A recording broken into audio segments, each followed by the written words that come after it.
ചോദ്യം 1. കർണൻ കർണസുഖം ഞാൻ പറകയില്ലാരോടും എന്ന് പറയുന്നത് ആരുടെ വാക്കുകൾക്ക് മറുപടിയായിട്ടാണ്? A. Dronar, B. Duryodhanan, C. Bhishmar, D. ഇവരിൽ ആരുമല്ല. ഉത്തരം ബി. ദുര്യോധനൻ. ചോദ്യം 2. മനസ്സ് രുചിജനകം എൻ്റെ ചിറകു മണികനകം ഇതുകൊണ്ടാകാ നീ ധനികൻ. ഹംസത്തിന്റെ ഈ വാക്കുകളിൽ പ്രകടമാകുന്ന ഭാവം എന്ത്? എ. സ്വർണച്ചിറകുണ്ടെന്നുള്ള അഹങ്കാരം, ബി. രാജാവ് ധനമോഹിയാണെന്ന പരിഹാസം, സി. ചിറകു നഷ്ടമാകുന്നതിൻ്റെ സങ്കടം, ഡി.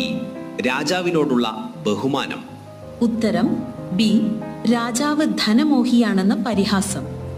ചോദ്യം 3.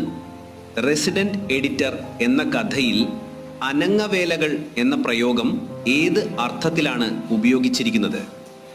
എ. വളരെ കഠിനമായ ജോലികൾ, ബി. വേഗത്തിൽ ചെയ്യാവുന്ന ജോലികൾ, സി. വലിയ അധ്വാനം ആവശ്യമില്ലാത്ത ജോലികൾ, ഡി. കായികാധ്വാനം ആവശ്യമുള്ള ജോലികൾ. ഉത്തരം സി.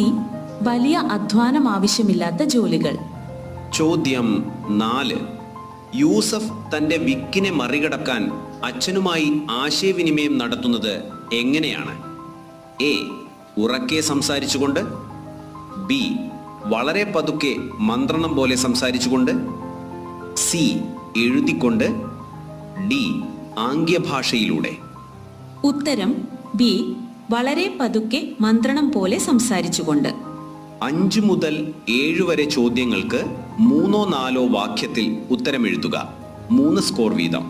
ചോദ്യം 5. നെഞ്ചം തെളിഞ്ഞു കുറുക്കി കൊഴുത്ത പാൽ എന്ന പ്രയോഗത്തിലൂടെ കവി എന്താണ് അർത്ഥമാക്കുന്നത്? ഈ പ്രയോഗത്തിലൂടെ എഴുത്തച്ഛൻ തന്റെ കാവ്യത്തെ ഒരമ്മയുടെ വാത്സല്യത്തോടെയുള്ള മുലപ്പാലിനോടാണ് ഉപമിക്കുന്നത്. ശുദ്ധമായതും പോഷക ഗുണമുള്ളതുമായ പാലിനെ പഞ്ചസാരയും തേനും ചേർത്ത് കുഴമ്പാക്കി മാറ്റുന്നത് പോലെ തന്റെ കാവ്യങ്ങളെ അദ്ദേഹം മനോഹരവും ആസ്വാദ്യകരവുമാക്കിയിരിക്കുന്നു. ഇത് അദ്ദേഹത്തിന്റെ കവിതയുടെ ലാളിത്യവും മാധുര്യവും സൂചിപ്പിക്കുന്നു. ചോദ്യം 6. അയ്യോ, ഗുണവും അനവധി ദോഷമായതു. ഈ വാക്കുകളിലൂടെ ഹംസം എന്താണ് അർത്ഥമാക്കുന്നത്? അയ്യോ, ഗുണവും അനവധി ദോഷമായതു എന്നതിലൂടെ ഹംസം തന്റെ സൗന്ദര്യത്തെയാണ് സൂചിപ്പിക്കുന്നത്. നളൻ തന്റെ മനോഹരമായ ചിറകുകൾ കാരണമാണ് തന്നെ പിടികൂടിയത്.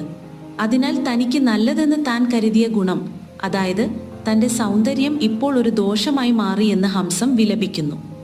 ചോദ്യം 7. കവിതയിലെ മോക്ഷം എന്ന വാക്കിന് നവമാധ്യമങ്ങളുടെ പശ്ചാത്തലത്തിൽ ഉള്ള പ്രസക്തി എന്താണ്? നവമാധ്യമങ്ങളുടെ പശ്ചാത്തലത്തിൽ മോക്ഷം എന്ന വാക്കിന് വലിയ പ്രസക്തിയുണ്ട്. ഇവിടെ മോക്ഷം എന്നത് ആത്മീയമായ ഒന്നല്ല, മറിച്ച് താൻ പങ്കുവെച്ച ഒരു പോസ്റ്റ് വഴി മറ്റുള്ളവരിൽ നിന്ന് ലഭിക്കുന്ന ലൈക്കുകളും ഷെയറുകളും കമന്റുകളും വഴി ലഭിക്കുന്ന ഒരു താൽക്കാലികമായ മാനസിക സംതൃപ്തിയാണ്. തന്റെ ചിന്തകൾക്കൊരു സ്ഥാനം ലഭിച്ചു എന്ന തോന്നലാണ് ഈ മോക്ഷം. 8 മുതൽ 11 വരെ ചോദ്യങ്ങൾക്ക് അരപ്പുറത്തിൽ കവിയാതെ ഉത്തരമെഴുതുക. 5 സ്കോർ വീതം. ചോദ്യം 8. ഭീഷ്മർക്ക് ശേഷം യുദ്ധം നയിക്കാൻ ദുര്യോധനൻ കർണനെ വിളിക്കുമ്പോൾ കർണൻ നൽകുന്ന മറുപടി എന്താണ്? ഇത് അദ്ദേഹത്തിന്റെ സ്വഭാവം എങ്ങനെയാണ് വെളിവാക്കുന്നത്? ഭീഷ്മരുടെ വീഴ്ചയ്ക്ക് ശേഷം ദുര്യോധനൻ തന്റെ സൈന്യാധിപനാകാൻ കർണനെ ക്ഷണിക്കുന്നു. എന്നാൽ കർണൻ അത് നിരസിക്കുകയാണ് ചെയ്യുന്നത്. ദ്രോണാചാര്യൻ പോലുള്ള ഒരു മഹാനായ യോദ്ധാവ് സൈന്യത്തിലുള്ളപ്പോൾ താൻ ആ സ്ഥാനം ഏറ്റെടുക്കുന്നത് ശരിയല്ല എന്ന് കർണൻ പറയുന്നു. മാനിച്ചു മറ്റുള്ളവർ നിർത്തുന്നിതു പട എന്ന കർണന്റെ ചോദ്യം അദ്ദേഹത്തിന്റെ വിനയവും ദ്രോണരോടുള്ള അങ്ങേയറ്റം ബഹുമാനവും വെളിവാക്കുന്നു. ഈ പ്രതികരണം അദ്ദേഹത്തിന്റെ ഉയർന്ന ധാർമ്മിക മൂല്യങ്ങളെയും സത്യസന്ധമായ സ്വഭാവത്തെയും പ്രതിഫലിപ്പിക്കുന്നു. ചോദ്യം 9. നമ്മുടെ ബന്ധങ്ങളെല്ലാം അങ്കിലും ആൻറ്റിയുമായി തീർന്നിരിക്കുന്നു. ലേഖകൻ ഈ പ്രസ്താവനയിലൂടെ മാതൃഭാഷയുടെ അഭാവം കുടുംബ ബന്ധങ്ങളെ എങ്ങനെയാണ് ബാധിക്കുന്നതെന്ന് വിശകലനം ചെയ്യുന്നത് എങ്ങനെയാണെന്ന് വിശകലനം ചെയ്യുക.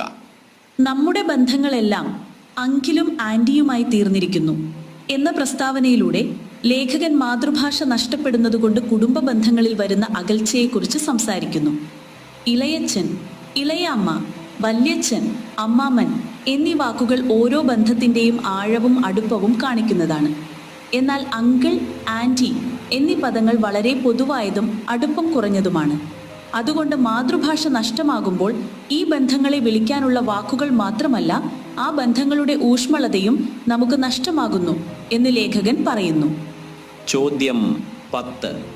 വെങ്കിട്ടേശ് അയ്യങ്കാരുടെ സ്വഭാവ സവിശേഷതകൾ പാഠഭാഗത്തെ അടിസ്ഥാനമാക്കി വിശകലനം ചെയ്ത് ഒരു കുറിപ്പ് തയ്യാറാക്കുക.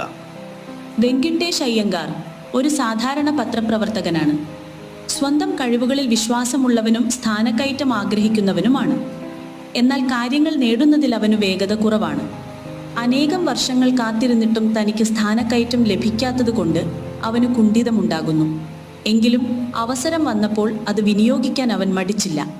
നായയുടെ മുന്നിൽ ധൈര്യം കാണിച്ചതും ഉടുത്ത മുണ്ടുവരെ ഊരിയെറിഞ്ഞ് ലക്ഷ്യത്തിൽ ഉറച്ചു നിന്നതും അവന്റെ നിശ്ചയദാർഢ്യത്തെയും ലക്ഷ്യബോധത്തെയും കാണിക്കുന്നു. ചോദ്യം 11. അന്നന്നത്തെ മോക്ഷം എന്ന കവിത ആധുനിക സാമൂഹിക ജീവിതത്തിന്റെ പ്രതിഫലനമാണോ? ചർച്ച ചെയ്യുക.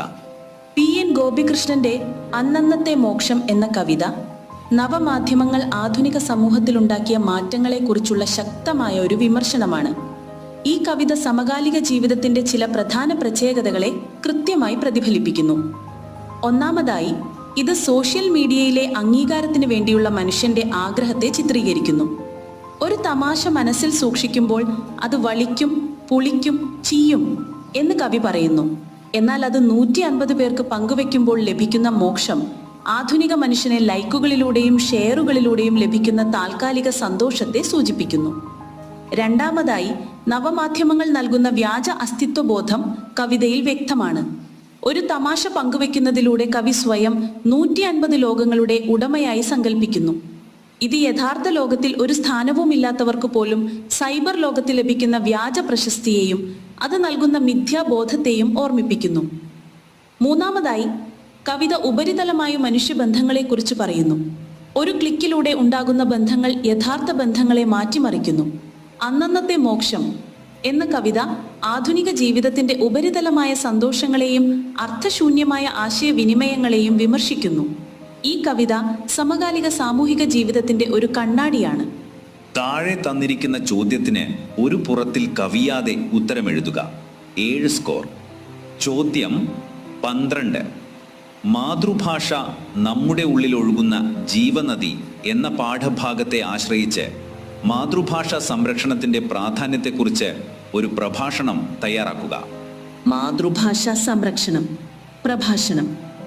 പ്രിയപ്പെട്ട അധ്യാപകരെ, കൂട്ടുകാരി, നമ്മുടെ മാതൃഭാഷയെക്കുറിച്ച് സംസാരിക്കാനാണ് ഞാനിവിടെ നിൽക്കുന്നത്. പ്രകാശ് രാജ് പറഞ്ഞതുപോലെ നമ്മുടെ ഭാഷ എന്നത് ഉള്ളിലൊഴുകുന്ന ജീവനദിയാണ്. കേവലം ആശയവിനിമയത്തിനുള്ള ഉപാധിയല്ല ഭാഷ. അത് നമ്മുടെ ചിന്തകളെയും സംസ്കാരത്തെയും ജീവിതത്തെയും പ്രതിഫലിക്കുന്ന കണ്ണാടിയാണ്.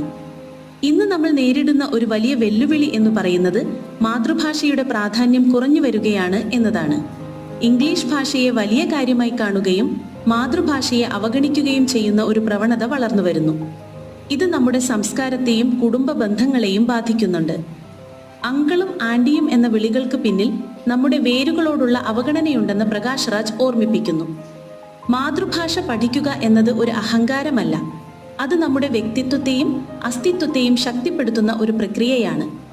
മാതൃഭാഷയിൽ നല്ല അടിത്തറയില്ലാത്ത ഒരാൾക്ക് മറ്റൊരു ഭാഷയും ആഴത്തിൽ പഠിക്കാൻ കഴിയില്ലെന്ന് ലേഖകൻ പറയുന്നു. കാരണം ഒരു ഭാഷ പഠിക്കുക എന്നാൽ ആ ജനതയുടെ സംസ്കാരത്തെയും വിചാരധാരയെയും അറിയുക എന്നാണ്. അതുകൊണ്ട് നമ്മുടെ ഭാഷയെ നമുക്ക് സ്നേഹിക്കാം, അതിനെ പഠിക്കാം, വളർത്താം. നമ്മുടെ ഭാഷയെ സംരക്ഷിക്കുന്നത് നമ്മുടെ സംസ്കാരത്തെയും നമ്മുടെ അസ്തിത്വത്തെയും സംരക്ഷിക്കുന്നതിന് തുല്യമാണ്. നന്ദി. അല്ലെങ്കിൽ തേൻ എന്ന ചിത്രം പ്രകൃതിയും മനുഷ്യനും തമ്മിലുള്ള ബന്ധം എങ്ങനെയാണ് അവതരിപ്പിക്കുന്നത് എന്ന് നിരൂപണം ചെയ്യുക. പ്രകൃതിയും മനുഷ്യനും തമ്മിലുള്ള ബന്ധം.